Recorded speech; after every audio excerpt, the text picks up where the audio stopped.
Hello and welcome to the ROKER RAPPORT podcast in association with Sunderland Community Soup Kitchen. My name's Rich Spate and I'm joined down the line to discuss Sunderland's 4-0 defeat away at Pompey by Gav Henderson. How are you, Gav? I'm alright, mate, yeah. I'm a little bit better than I was on Saturday afternoon, but yeah, good. Yeah, well, I'm a little bit better, although I have just watched the women get beat 2-1, so I'm not feeling too good, I have to say it. But we're delighted to be joined this afternoon by Matty Robson, the ex-Hartlepool United and Carlisle United footballer, Sunderland fan, and all-round nice guy. How are you this afternoon, Matt? I'm very well. You know, it's been an up and down weekend, but yeah, I'm all right, still smiling. Yeah, you were telling us just before we recorded you were playing Sunday League this morning. I was towering centre half this morning, 5'9", colossus at the back. But no, I still enjoy putting my boots on and having a run around. How'd you get on? What was the scoreline? 6-1, I think. 6-1 win. That's not so bad, is it? It was steady way. Do you never fancy just flying forward? Because obviously that was your game. I do. Yeah. I do. I often venture out and think, oh, here we go, Beckenbauer. But then I realise I'm not as quick as I was. And I think, oh, it's a long way back. So, you know, I only do it maybe once or twice a game. Oh, wait. There's no better way to put a terrible performance by your club to bed than getting out on the pitch yourself. So we're going to have to go through that game, as painful as it's going to be. Should we get the conditions out of the way first? So we're not getting... why not, yeah. Not getting stuck on that like the ball was getting stuck on the pitch yesterday. I guess, Matt, that you've played in similar conditions yourself in the past? I have. I've played in it all. You know, blown gale, torrential rain. I think I even played in a snowstorm once at Port Vale, where the pitch just got absolutely covered. But yeah, you're expected as a pro. You know, you can't always have a nice, glorious sunny afternoon, and you've got to adapt to the conditions. And when I saw the conditions down there yesterday, immediately I thought it was going to be a battle. Aye, and it's one that we lost. You know, and we lost. They adapted to the conditions better. They played to the conditions better, and ultimately, I think the first half left us a mountain to climb. It was never going to be mountable after the second half. Yeah, I mean, it was.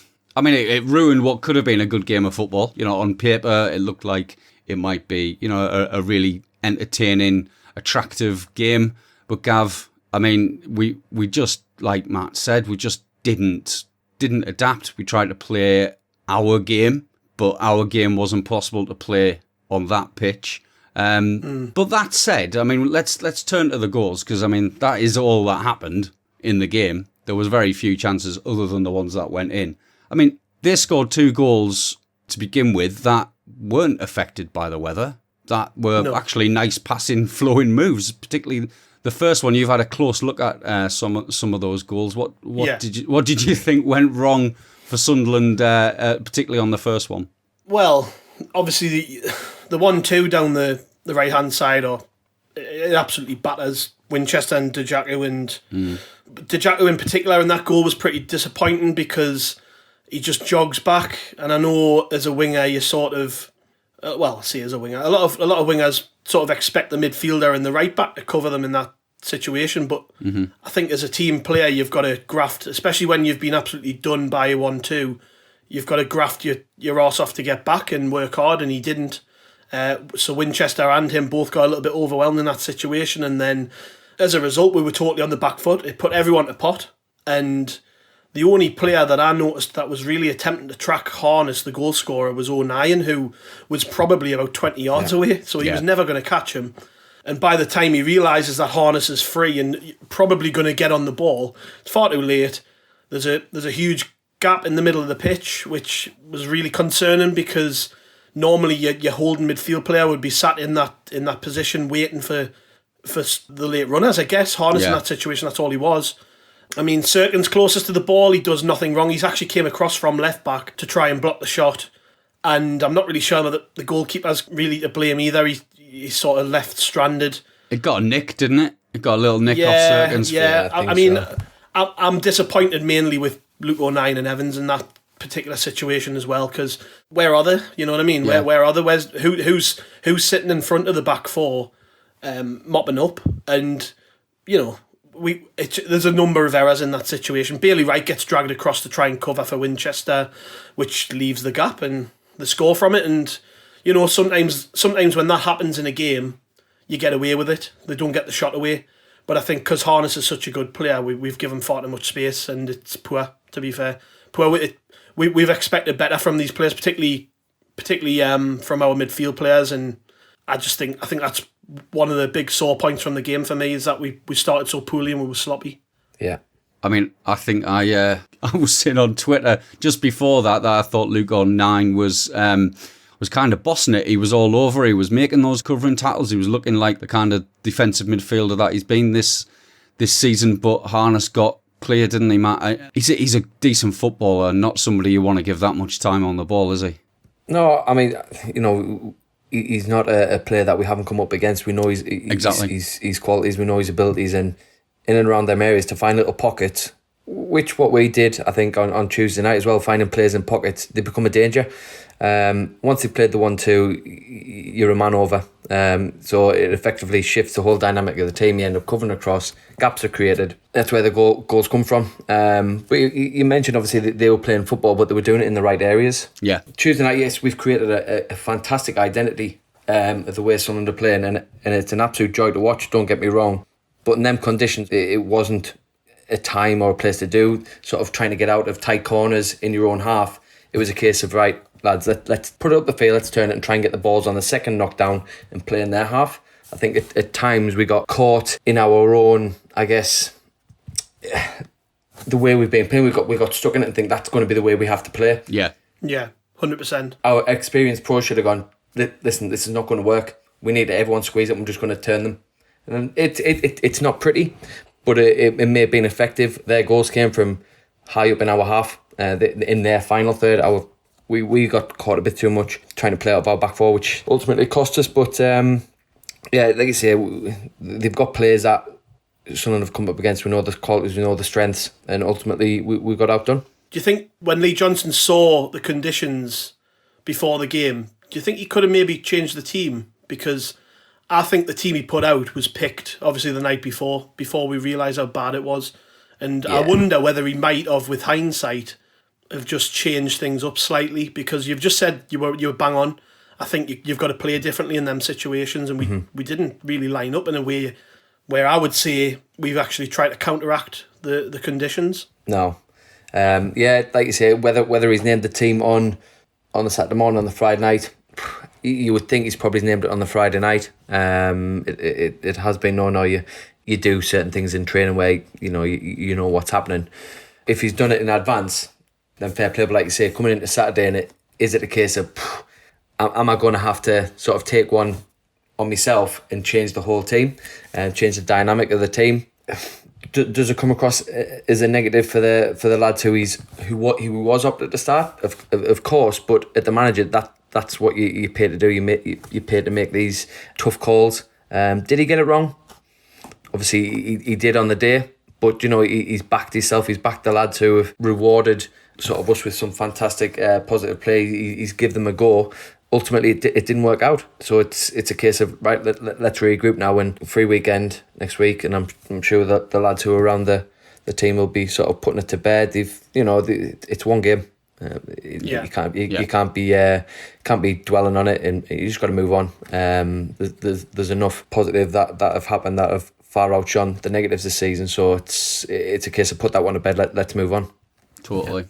Well, let's move on a little bit through the game. Their second goal, although they worked it really well once they got the ball. Gav, you disagree with what Danny Collins was saying on the commentary in that you thought Luke O'Nien was fouled by Harness, wasn't it? I think quite obviously fouled as well. I don't know whether maybe in hindsight Danny might have changed his opinion once he's seen it slowed down a bit, but 100% fouled. I think O'Nien gets his toe to the ball and he changes the ball direction, and I think it's Ronan Curtis steps on him and fouls him.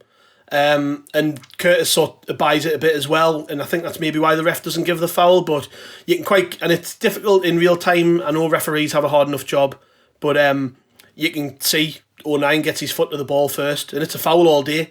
I mean, if you're going to break the goal down itself, regardless of the fact he did get fouled, they scored. Yeah. So everyone's still got to do their job. Harness picks up the loose ball, he fires it in, and to be honest, what Bailey Wright's doing, I've got absolutely no idea.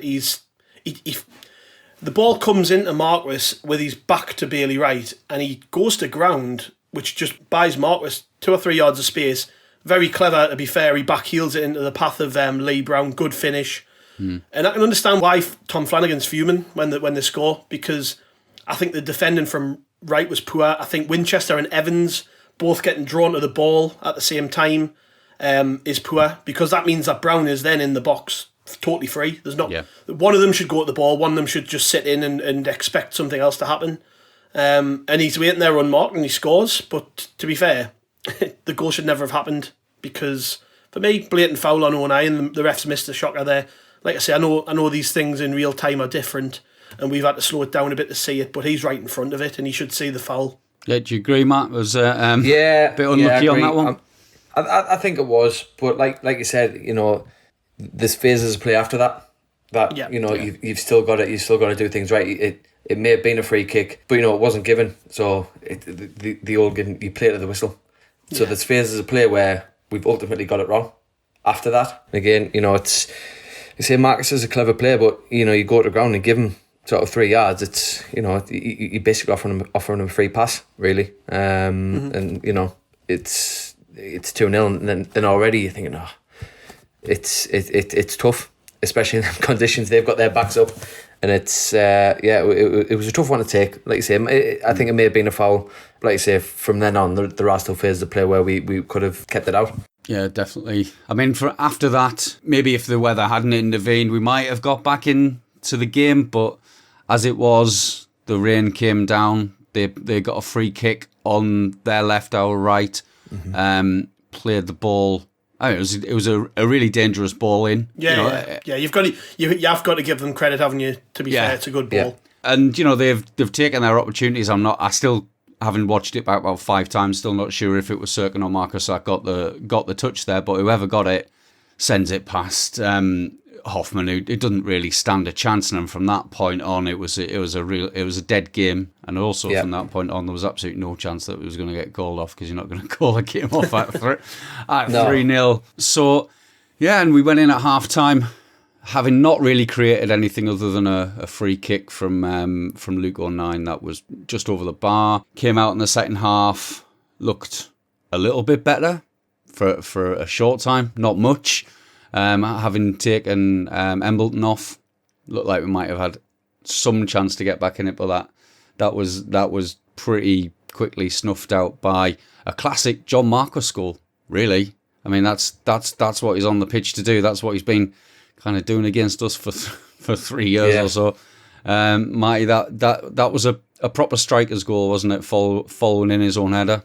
It is, yeah. It's just striker's instinct, he's got the first hit. I think Hoffman's made a fantastic save, but as any good striker should do, you're going to follow in, and he's done it a number of times against us. It's frustrating, but like I say, it's good striking play. Follow in, and again, obviously, I know Hoffman will be raging with his defenders not following him, but it's one of them. He's got the first header, and he's going forward anyway. So his body movement's taking him forward, and 4-0, and then you think from there it's damage control. It's right. That's it. Let's shut up shop, because it could have got worse. So it's shut up shop after that. I mean, you would have shut up shop after 3, but that's by the by. Can I just add on that, for both goals, to be fair, I think the marking was poor. I know we went past that a bit, but the third one, if you watch it back, Corey Evans, that's his man.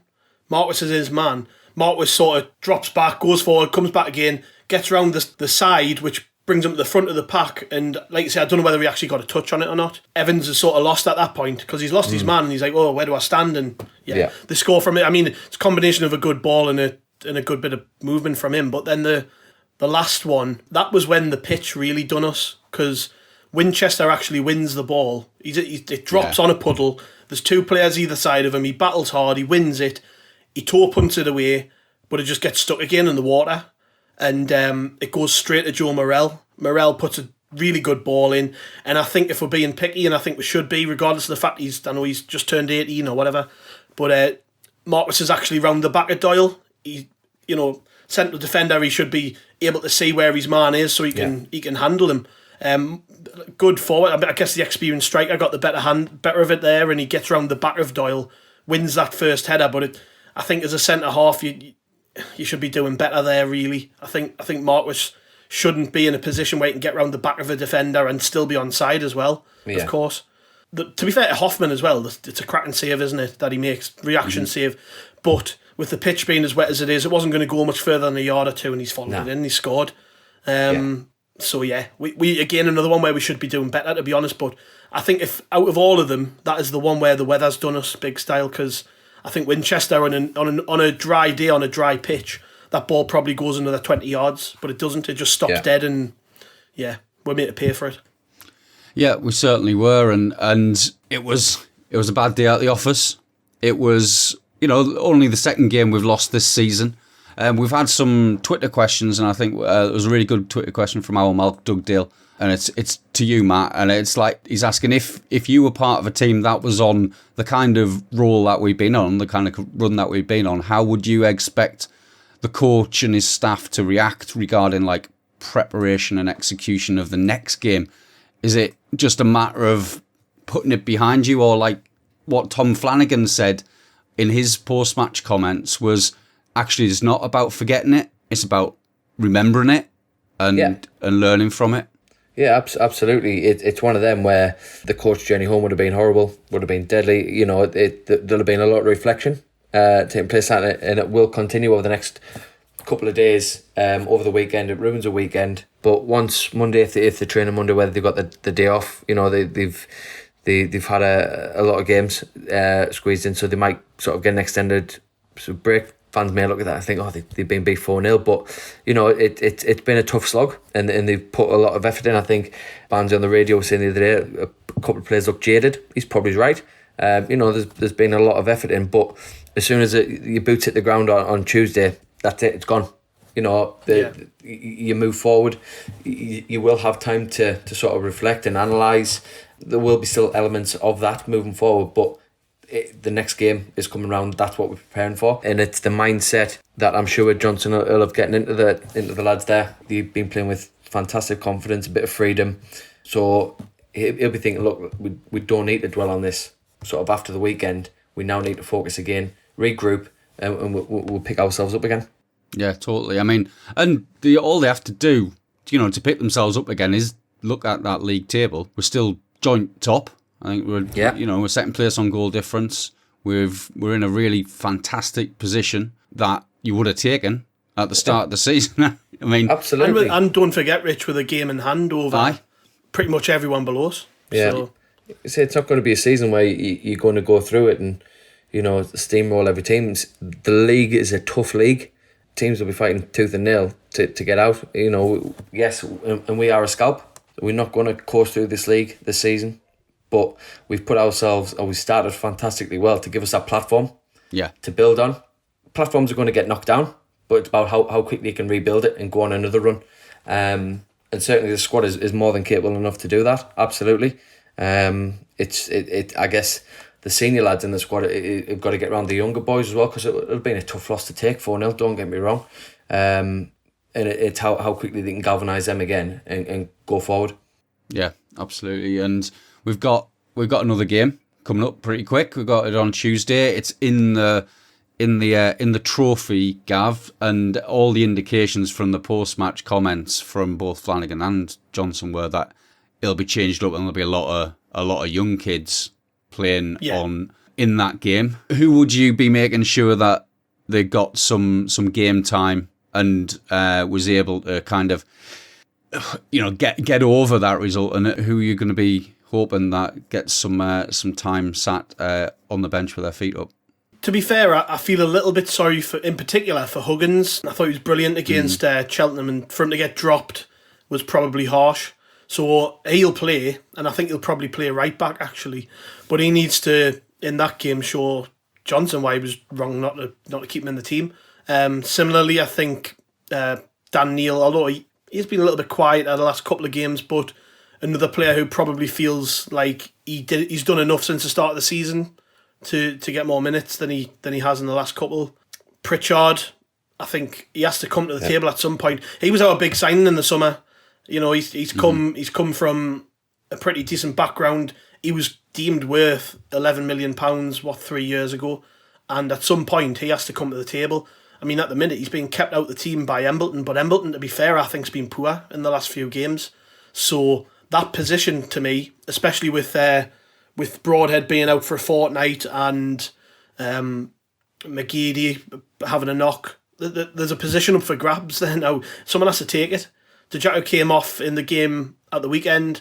O'Brien started the last few and actually lasted the full 90 minutes, but is another player who I think we know enough about at them. We're not getting any shocks from Aidan O'Brien, to be fair. I think that hat-trick he scored is a bit of an anomaly.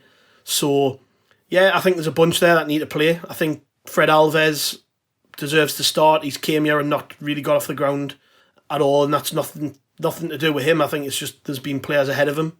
But Bailey Wright was better against Cheltenham, played very well. Crap at the weekend, and to be fair, crap before that. So there's a spot there. If there's a central defensive position now open, it's a direct shootout between Alves and Doyle. And I think although Doyle is probably going to be preferred, Alves deserves a chance to show why he should play. And Ellis Taylor's another one.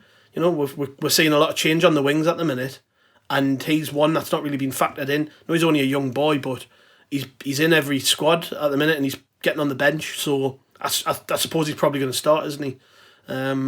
So there's a lot to factor in. Like I hope he gives Will Harris a chance as well, because that hat-trick, I don't know if you saw it, Matt. That hat-trick he scored for the 23s. I mean, that looked like on the other side of the pitch was a Wolves striker who Wolves had paid £40 million for, and it looked like he was the £40 million player on the pitch and not the other guy. So I think if you're talking about kids taking that chance in the 23s, he's the one this season, because I saw him against Norwich earlier in the season at the Stadium of Light, and he ran the show then as well. He scored twice. He was like Ross Stewart playing a 23s game. Big, imposing, put his cell about, good finishes, good in the air, great first touch. So I think it's a great opportunity to really mix it up and give people a proper chance to show why they should be in the team the following game. Yeah, I'd agree. I mean, you touched there, Pritchard, like you say. I think he needs to sort of, like you say, come to the table. He needs to sort of step up. He has got ability. He's a very, very good player. Alves, I totally agree with that. He needs to run. Huggins, I mean, after watching Tuesday, I mean, I wouldn't have envied being Lee Johnson trying to make that call for Saturday. Arguably man of the match, wasn't he? Yeah, I mean, to be fair, I mean, I'd give it Broadhead, because I thought he was absolutely tremendous. He got in some fantastic pockets. Such a clever player, always on the move. Just caused problems all night. And it was a shame that obviously he took a knock. So, like you say, there's opportunities there now to be had. After a couple of sort of quiet performances, Embleton shocked me on Saturday. How quiet he was, and going back to the game Saturday, it sort of confused me with someone of his ability who can take corners both feet. He's a good set piece taker. Y09 was on the free kicks. Whether that was a decision before game, whether he didn't sort of feel he had the sort of authority to say, look, I've got this. I don't know, but yeah, there's definitely opportunities there for changes to be made. I mean, ideally, you would like to sort of take Stewart out the firing line. The guy's absolutely grafts his socks off week in, week out, puts a shift in, and you need sort of, I guess, a bit of cover to sort of give him a bit of a break, because otherwise he'll burn himself out. So yeah, there's an opportunity there for some people to sort of stake a claim. Put a few thoughts into Johnson's head for the sort of league game following up after that. But yeah, it's also a fantastic opportunity to sort of forget the weekend really as well. Yeah, totally. I mean, I know Johnson's not prioritising this competition, the trophy. It's a trophy you've won in the past. It has, yeah. So I wanted to kind of pick your brains on what you think of the trophy overall as a competition for a club like Sunderland, which obviously, we've not really been in it until the last few years, and then your perennial League One, League Two clubs, and the kind of the difference in the approach that a team like Lincoln City might take, and a team like Sunderland might take on Tuesday. Lincoln will be seeing it maybe slightly different. Do you think? Yeah, I think so. I think over the past couple of years as well, and it's been highlighted, our longevity in cup runs. Has it hampered us? Possibly. Did we have the squad size? Possibly not. So it may have hampered us towards the tail end of the season, catching up on games. This season, will you look at it differently? Obviously, the main focus is get out of this league, and the platform that they've given themselves is there. It's shown that is the focus this year. So, do they sort of take a step back from the cup competitions? Possibly. The lads in the dressing room will tell you a cup win is a cup win. You know, it's an opportunity to play at Wembley, but is there a bigger picture elsewhere? And possibly in the two clubs probably may look at this competition a little differently. If they decide, look, the league is where we want to be, then that's it. You know, we've got to fully support that. But it is an opportunity to get your hands on some silverware, and it's a good cup. Yes, obviously Sunderland, being a Sunderland fan, we shouldn't be playing this cup. But where we are, we are. You know, so for me, I'll be saying I want to win this, because we're not going to win the FA Cup this year. You know, it's highly unlikely we're going to win whatever it's called. I don't even know what the other cup's called now. Yeah, the Carabao. The Carabao Worthington's Cup, whatever it's called. But you know, it is an opportunity to get your hands on some silverware. Should they decide it's not the year that they want to focus on, and then so be it. But you know, you've then got to see the approach to the league is we've got to start sort of opening them gaps when the opportunity comes. I'm just looking, Rich, at the group, because I didn't realise that obviously we haven't played yet, and everyone else has played twice. So Lincoln are top of the group. They've won both their games, so they only really need to beat us to go through. So I don't know, do the top two qualify? I think they do, don't they? I think so, yeah. Yeah, so they might already be through, which obviously impacts on how they're probably going to approach a game, doesn't it? Yeah. Man United under 23s have won a game. Both Lincoln and Man U have beat Bradford. So Bradford are bottom. To assure their place, I guess they're going to need to win, because we haven't played yet. So that's another thing to factor in, isn't it? Like, are they going to put a strong team out just to make sure they go through? Or, to the contrary, are they going to put a crap team out and thinking, well, we're already through? So, what's the point? I think, from my perspective, like, I just think he's got to use it as an opportunity to give the younger players as much time on the pitch in kind of men's football as possible. I'd be interested to see if he gives Denver Hume some minutes. I was going to say that. Did he not say last week that he'll start in this game? I think he did. Yeah. So I think that'll be one key thing for everyone to look out for, is how Denver reacts to being reintroduced back into the starting 11, albeit in the trophy. How he fits in with, you know, the new philosophy, because he's not played under Johnson when Johnson's been playing his style of football, and hopefully the weather will improve, although it hasn't been improving. It hasn't been improving today. If it was anything, if what we saw in Bristol is anything to go by in the last game, that was affected in much the same way, and hopefully the pitch on Tuesday will hold up, and we will be able to play some football. I think it's personally, I mean, I'm with Johnson on the fact that the trophy in particular is something that, you know, if we end up getting knocked out, or we go through the round, get knocked out in the knockout stages, it's not going to be a big tragedy. Or I'm always excited by the League Cup, actually, the Coca-Cola Cup, as I remember it when I was a kid. And I think actually in that's an opportunity for us to test ourselves against better teams in higher divisions, and actually give us a lot of confidence, because I do think we've taken a lot of confidence from those games that we've played. So I think each competition's got its own merits, and we've got, you know, everyone's saying we've got two starting 11s. We've obviously got a League Cup 11, we've got a League 11, and I think we're probably going to have a mix of 23s and first teamers in the trophy as well. So it's interesting. One thing that came up in the post-match pod that I wanted to get both your perspectives on was the fact that we're going into the international break. Some people have said, you know, they want to get it out their system. You know, you'd want to get it out your system. But is there a school of thought that says, you know, maybe it's better that some lads go off to their international sides. They're under, their age group teams or the senior international teams.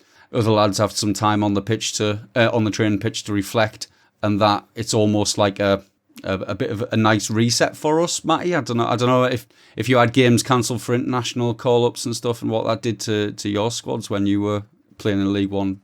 I don't think I sort of had obviously the teams that we were playing in, but obviously certainly the teams that we played against in the league who did sort of carry international players, being the likes of Southampton and Portsmouth when we were at that level. So yeah, I suppose the reset button is brilliant. Get everyone refreshed. I guess the caveat to these international games is, can you get everyone back full health? That is the only thing, or do you come back carrying injuries, and then it kind of puts a negative on it to think, actually, we've gone different ways, we can refresh, but if we bring injuries back, it sort of brings a bit of a negative coming back, and it's like, we didn't need that. But yeah, totally. I think these lads going away, there'll be days off had through the week where they'll spend time with families and fully refresh. But I think definitely there will be still sort of hard work put in there. Like I say, it's been proven that the fitness that they have showed in games where they've lasted, when the sort of backs have been against it, the fitness has shown. They've been resilient, they've been strong, but also when they have actually gone and sort of beat teams, they've kept going. They've got that fitness, so it's not a case of we're not going to do anything for a week. They will be putting the hard yards in, making sure that levels are maintained, and that everyone's ready to sort of put the hat in the ring for selection for the next league game. Yeah, Gav, a problem or something that happens all the way through the season, isn't it?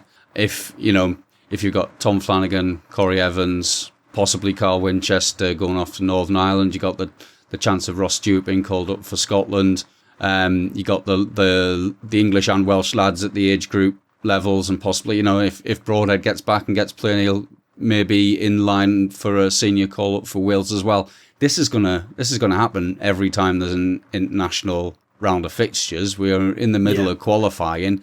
We've got to be slightly concerned about that problem we've had in previous seasons of being, maybe in third place with games in hand, and getting to a stage of the season where it's 3 games in 10 days every week for months on end. Do you see that as a big issue? Not really, because I think we recruited these players with knowing that. We knew Dennis Cirkin was going to play for England. We knew Huggins would play for Wales. We knew Callum Doyle would play for England. So it's to be expected during the season, isn't it? I just think the one difference we've made this season is we've recruited very well and we've bulked the squad out with a lot of players. So when those situations, we are eventually going to come across a time where we're playing 3 games a week for like 4 or 5 weeks on end or whatever. We're going to be prepared for it because we're going to have the squad for it. I think at the minute you're not seeing the squad tested to its limits anywhere near. But we're just sat 5 minutes ago talking about how many players we can bring in midweek. So at the minute it's a luxury that we've got so many players, and like you say, Huggins getting dropped after playing so well just shows. And then you're on about Denver Hume coming in, who's another player at left back. It's like, we at the minute we can cope with anything. More injuries are going to come along. January will come along as well, though. That's the other thing. Hopefully we keep the squad together, but we'll probably recruit as well. So I think they're not daft. They're going to know that this is on the horizon. The main thing for me is just keeping everybody happy and keeping everyone sharp, because you don't want to be in a situation where like Ross Stewart goes down injured or gets called up by Scotland or whatever and something happens and then you're in a bad position.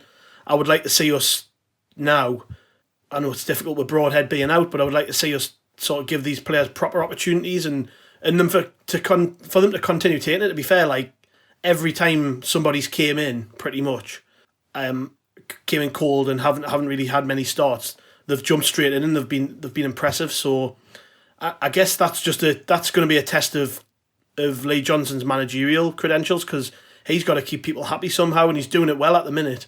But obviously it's still quite early in the season, isn't it? So I'm pretty confident, to be fair, we're going to be all right. I think in previous seasons when we haven't had the squad for it, it's been a real concern, but this year there's no concern from me. Like I say, unless we get some major injuries that we can't cope with, but You can't do anything about that. It's like that things like that happen. You can't legislate for it. You've just got to be prepared that when you do get an injury to a Stewart, God forbid, that the next man lined up is just as good or as fresh and ready, which hopefully is going to be Broadhead. So, I'm pretty content. I do think that the Ross Stewart getting injured is going to be the big test of this squad. But do you, Matt? Do you share Gav's confidence that we're going to have enough this season? This is a question we have had on Twitter as well. Is what you think about our chances overall? Given you've played in that league and you know football from the side of the pitch that we don't. Do you think we've really got enough this time? Yeah. Obviously, I'm a Sunderland fan, and for me, of course we have. But if I wasn't to set myself aside, you look at it and the recruitment that's happened. You look at the games. Obviously, we forget the weekend. The game's gone by. You think, they've got it right. They've recruited well. They've got young, hungry lads, and they've got a good balance of experienced players there. But they've also got in reserve as well. So, I do think we have enough. And Gav touched upon there. Lads coming in fresh and playing well. They've been sat on the sidelines and watching that. I want a bit of that. What have I got to do to get in? They can't go into a game and sort of just hope it goes well. They've absolutely give everything they've got. Huggins the other night, so tough for him not to be selected on Saturday. Broadhead again came in and sort of lit it up for me. So everyone, even who wants to be on the field, so they're going to be ready. Like I say, they'll keeping them ready. I'm sure throughout the week they'll be keeping everyone on their toes. There'll be no sort of hints at selection that'll be kept till sort of Friday afternoon after training or Saturday morning. So everyone wants to be part of the squad at the moment. Everyone wants to be on the first 11. So I think we're in good shape. Like I say, we're not going to go through the season and not sort of hit a bump in the road. We've been in this league 3 years. It is tough, but I certainly think there will be a reaction, and I think overall, we've got enough in the squad to be okay.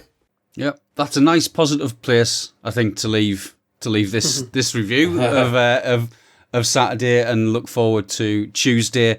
We can't be too despondent. We are where we are, and we're in a really, really good place.